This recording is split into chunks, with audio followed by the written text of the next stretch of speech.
Good morning, everybody. It is the middle of December, December 15th already, and we have a special show with two special guests today. Alexa Uh, Plus. but but anyway, we are on our third Wednesday of That's right. December this year, and we have a total of five. So I'm excited. We get an Yeah. extra hour of The chicanery and going on also this month. I'm curious how Mark Meadows he's actually a North Carolina attorney, and his license has been given to him.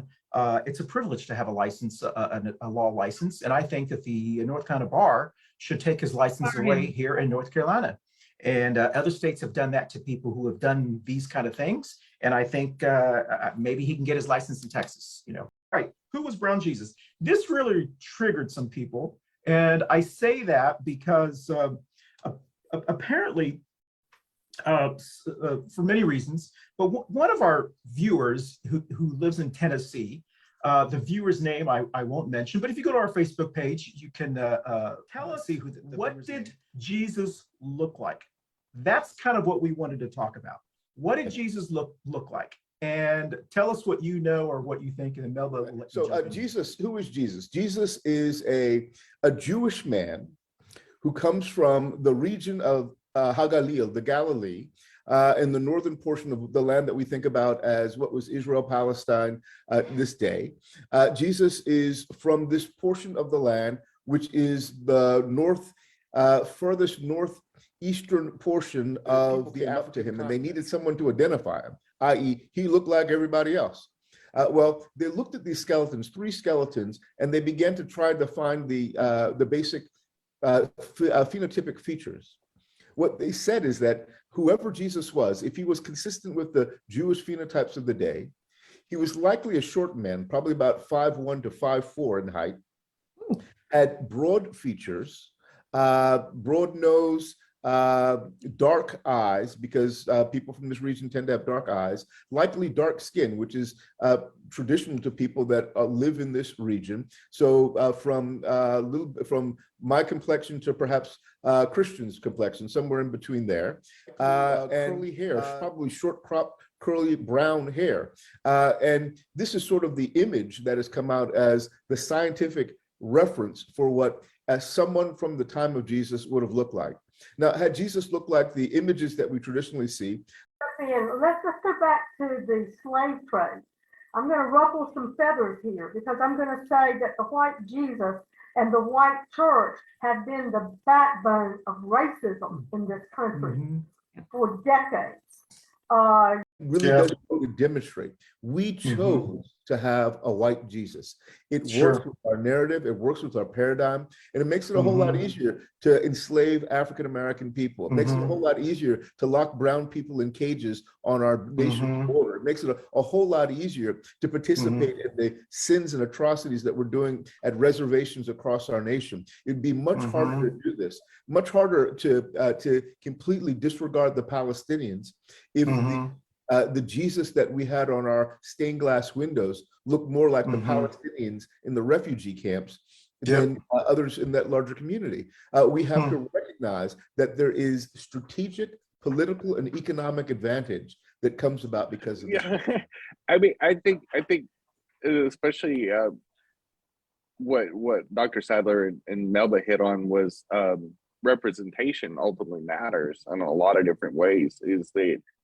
And I ran into this structure in America, i.e. white, it reinforces the power, because not only does that say Jesus, i.e. a first century Palestinian Jewish man, was white, it says, oh, his father, God, must also be white.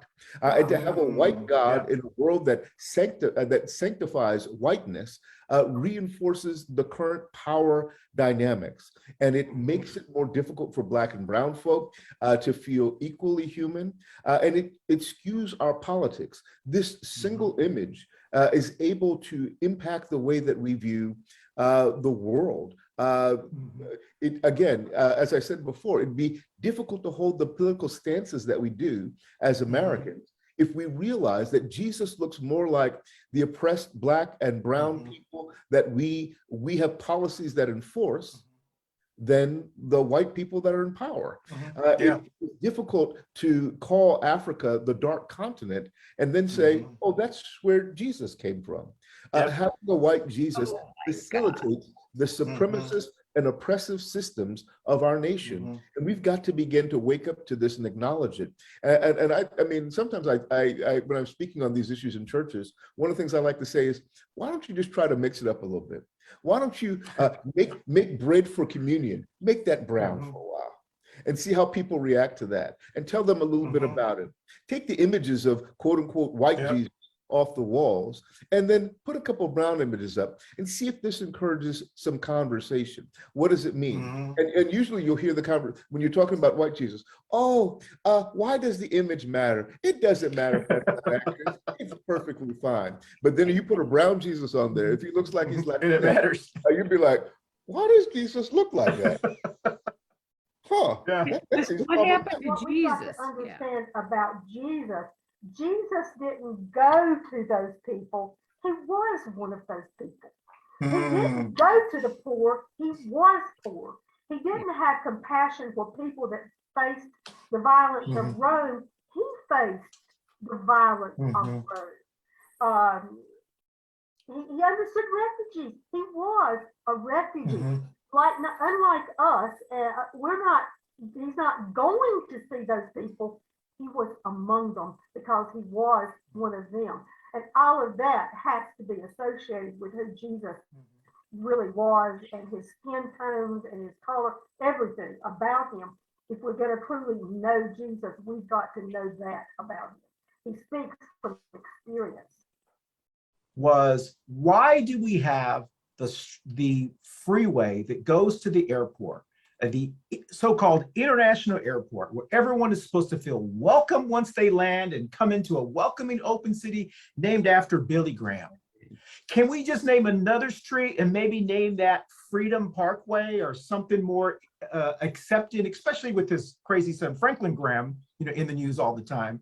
Oh, So, all right. With that said, thank you so much, y'all. We'll see you next time on Coffee and Paducah. Bye. Alexa, play music. Let's see if this works. We spare no expense for. here's iHeartRadio. Oh, all right. Anyway, that's it. Thank you. Bye.